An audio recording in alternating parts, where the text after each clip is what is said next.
TimeHub has the ability to calculate allowances just as it does overtime, so the allowances are under the settings menu.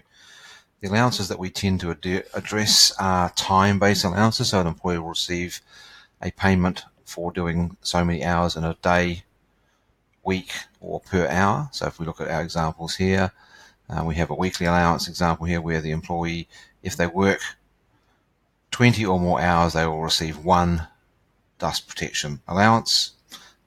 We've got also the clothing allowance as another example, again, where they're working 20 hours. To set up an allowance, basically we are saying here that the allowance has a code, so let's call it meal money. To allocate the payroll code, so this must match in text the allowance code that's in your payroll system. So let's say it's meal, but it could also equally be allowance 123, depending on, so you need to look at your payroll settings for that. Once you've had that code set up, then we would say, okay, this is calculated on a daily basis, and the employee will receive one if they work more than, say, 9 hours, and then we specify that which days. It might be Monday, Tuesday, Wednesday, Thursday, and Friday, but not Saturday and Sunday. It could equally be Saturday and Sunday if that's what was applicable.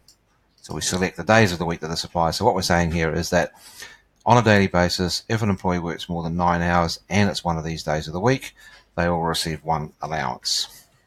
The other option that you've got is you've got the per pay period.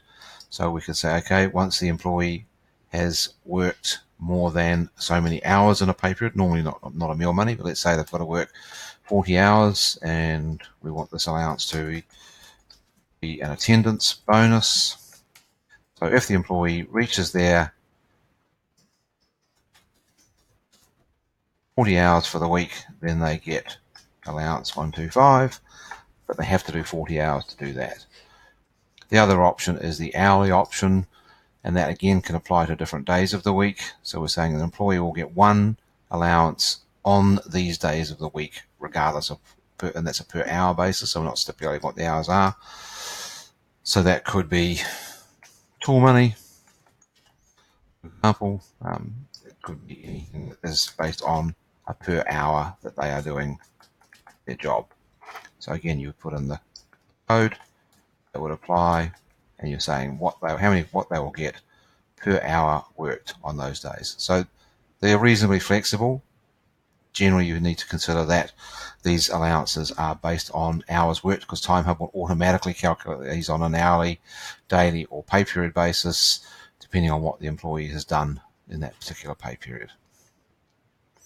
Next, we will look at the roster template.